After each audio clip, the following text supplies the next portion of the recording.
Ever since One Piece chapter 956, there's been a lot of buzz about X-Drake and Sword, and it's easy to see why. The revelation that he is still a Marine turned our entire concept of him on its head, and because of this, a lot of theories started to spring up about what exactly Sword is, and what's Drake's role in the story. The problem is, a lot of these theories are so good that people are starting to consider them canon, basing other theories on these presumptions, while we actually know very little about the situation at hand. So, today we're going to look at Drake's history in the story and see why we don't want to jump to any conclusions about his future in it. Now, I don't want to sound like I'm bashing any of these really good theories, as many of them are still plausible, but a lot of them are based on assumptions. So if we want to make our own theories, it's important we know what the facts are before we jump to any conclusions. Any good theory isn't based on assumption, but on fact. So I first caught up to One Piece around the time when Drake was first introduced, so I was there for the first wave of theories, which was really good, because people really didn't talk about him a whole lot after his introduction in Sabaody, because unlike some of the other supernovas, he didn't really have a continuous role in the story,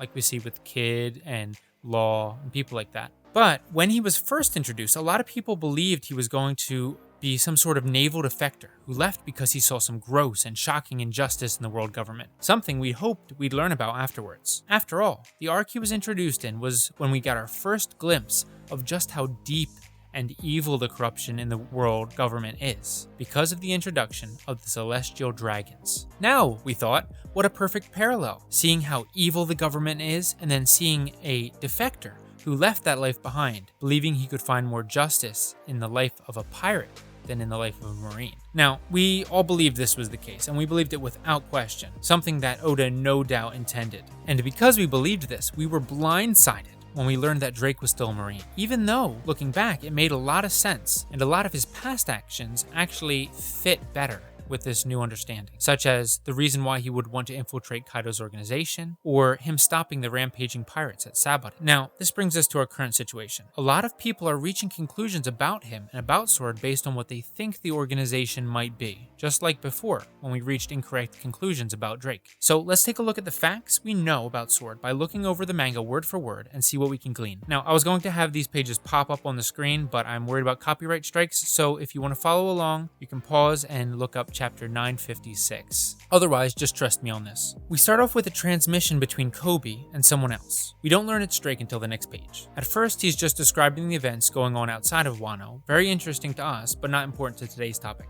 Then, Kobe gets into what we want to know about right now.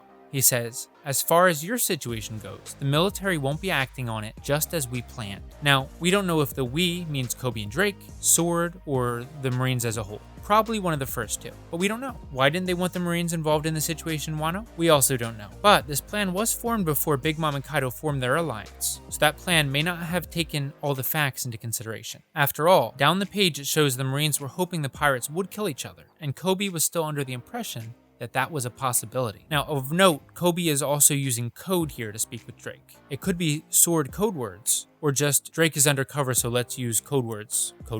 We don't know. Then, finally, we get the little boxes, which are our only hints at what Sword actually is. A Navy HQ, top secret, special force. Drake is a captain of the special force, and Kobe is a member with no rank given. Now, after reading this, a lot of people, including myself, leapt to the conclusion that this means this is an organization of people who infiltrate pirate organizations. Maybe that would even explain what Aokiji is doing with Blackbeard. But the manga does not say that. The organization is a secret, but we don't know why it's a secret, or who may know about it, or even what its purpose is. Some people have postulated that it is a secret breakout force from the Marines, perhaps even run in opposition to CP0, the shield of the Celestial Dragons. But it says here that it is run by Navy HQ, so we have no reason to jump to that conclusion. At least, we can't be sure of it. Also, remember, in combat, a shield works with a sword just as often as it fights against it. You use one in one hand and the other in the other hand. We can't conclude this organization is in opposition to CP0, even though Kobe and Drake are confused by CP0's actions. On that note, remember the Cypher Pole and Marines are different branches of the government. Sakazuki, the fleet admiral of the Marines, has no say over what the CP0 does, even though he's very powerful in the world government. In fact, as we learned during Dressrosa, the 5 Elder Stars don't even always know what the CP0 are doing. They act on the will of the Celestial Dragons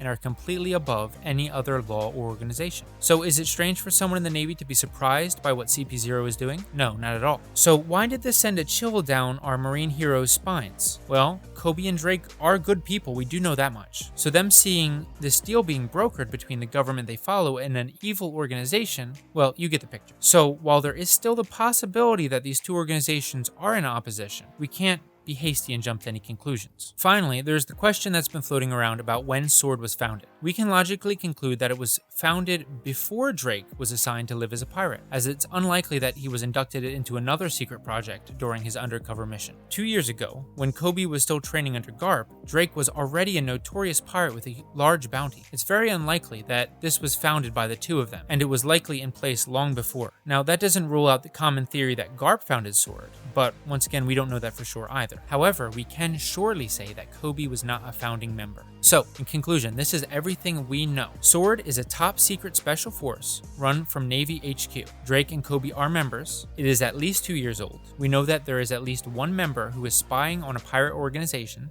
though we don't know if that is SWORD's main purpose. We know they use code words. Finally, we know that Drake and Kobe personally do not trust the CP0. That is it. So, in light of Drake's past in the series, it's important that any theories we form about him and SWORD are based on this first, rather than what other people have theorized. In fact, I'd like to see people come up with other theories, things that maybe are more out there about what SWORD might be. Post yours in the comments if you have one. Remember, Oda likes to throw curveballs, and isn't one to present something like this at face value. So chances are he's deliberately letting our minds take a path that's incorrect. He's done it before with Drake, and he'll probably do it again. Geigo. Hey there. Don't leave without subbing. Hey there. Don't leave without liking. Hey there. Don't forget to comment. Hit the bell, hit the bell, hit the bell.